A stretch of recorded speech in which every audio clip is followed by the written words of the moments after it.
कल 26 जनवरी प्रजासत्ताक दिवस संयुक्त किसान मोर्चा के ऐलान पर देश भर के जिले जिले में ट्रैक्टर रैली के द्वारा किसान अपने मुद्दे उठा रहे हैं। किसानों के मुद्दे में एक महत्व का मुद्दा है भूमि अधिग्रहण।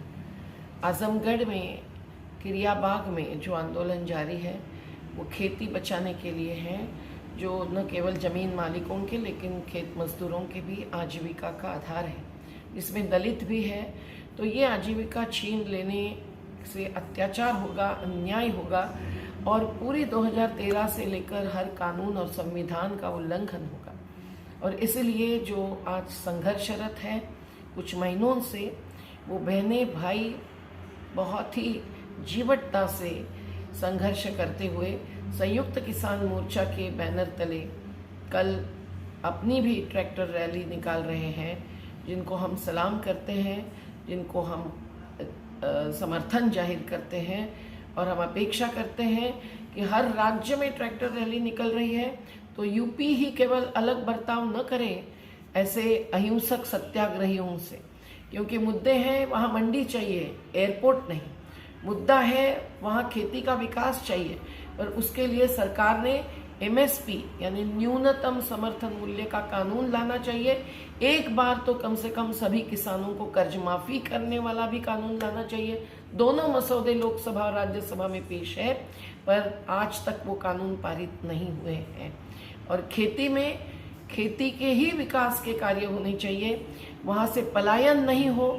इसलिए खेती के उपज के आधार पर छोटे छोटे उद्योग हो सकते हैं, बहुत कुछ संभावना है सही ग्राम विकास की। और इसीलिए कल के ट्रैक्टर रैली में राजू यादव, वीरेंद्र यादव, हमारे प्रमोद भाई और बहुत सारी महिलाएं, ये सभी के सामूहिक नेतृत्व में ये सभी मुद्दे उठेंगे और यूपी सरकार, उसके अधिकारी आजमगढ़ के इसके दखल लेंगे और अहिंसक सत्याग्रहियों पर कोई दमन और अत्याचार नहीं करेंगे। यही हमारी अपेक्षा है, हमारा आग्रह है, हम समर्थन जाहिर करते हैं। जिंदाबाद होने का काम करता है वो किसान मजदूर है, जिसकी माताएं बहनें कोरोना में सड़क पर बच्चा पैदा करने पे मजबूर हुई। वो किसान मजदूर है जो पैदल चल करके लाखों लाख की संख्या में पूर्वांचल में आया था, उसको कोई सुविधाएं नहीं दी गई। और आज वो किसान मजदूर इस ऐतिहासिक परेड को कह के करेगा कि आप किसी भी कीमत पर उसके आशियाने को, उसकी ज़मीन को आप नहीं छीन सकते हैं। और ये ऐतिहासिक किसान परेड होगी जिसे पूर्वांचल से लेकर विभिन्न उत्तर प्रदेश के किसान आ रहे हैं। इस परेड को लेकर प्रशासन ने यहाँ पर धारा 144 लागू कर दी है और उन्हें डर है कहीं ना कहीं कानून व्यवस्था न बिगड़ जाए। आप लोगों को लगातार मना किया जा रहा है। पुलिस भी आई थी, इंस्पेक्टर आया था क्षेत्रीय, इसके अलावा SDM भी आए थे, आप लोगों को मना कर रहे थे कि धारा 144 लागू की गई है, आप लोग नहीं निकाल सकते, 5 आदमी से ज़्यादा एक जगह इकट्ठा नहीं हो सकते हैं। तो कैसे महसूस कर रहे हैं? ये आज़ादी का पर्व है, 74वां पर्व है, आप इसे लेकर क्या कहना चाहेंगे? देखिए, ये आज़ादी जो है इस देश में किसी राजनीतिक पार्टी ने न दिलवाई, किसी न शासन प्रशासन ने दिलवाई। हमने इस मुल्क को आंदोलनों के बल पे पाया है और इस मुल्क को हम आंदोलनों के बल पे बचाएंगे और बनाएंगे।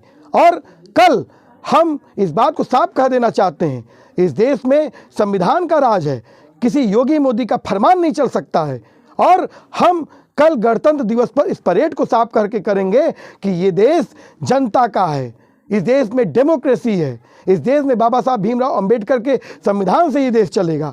और कल ये किसान परेड होकर रहेगी। और जो शासन प्रशासन की बात कर रहे हैं, शासन प्रशासन दरअसल जनता के जो उनके मूलभूत सवाल हैं उनको दबाना चाहता है, उनको कुचलना चाहता है। लेकिन जनता अपने अधिकारों को लेकर जानती है और ये खिरियाबाग का आंदोलन हमारी माताओं बहनों का आंदोलन है और हमारी माताओं बहनों का ऐलान है कि अब किसी भी कीमत पर उनकी ज़मीन और मकान को आप नहीं छीन सकते हैं, तो आप नहीं छीन सकते हैं। दूसरा कि हम फिर से दोहराएंगे कि आजमगढ़ में इंटरनेशनल इंटरनेशनल एयरपोर्ट की कोई ज़रूरत नहीं है। आजमगढ़ को ज़रूरत है जिस विकास की, उस विकास की कोई बात नहीं होती है। आजमगढ़ के लोग लगातार पूरी दुनिया में, हम लोग जहाँ मजदूरी करते हैं, यहाँ ट्रेनों की ज़रूरत है, यहाँ पर शिक्षा की ज़रूरत है, यहाँ पर चिकित्सा की ज़रूरत है, उस विकास की ये कभी नहीं बात करते हैं। ओनली वन ये बात कर रहे हैं कि हमको उजाड़ करके जो विकास करना चाहते हैं, ऐसा विकास हमको नहीं चाहिए।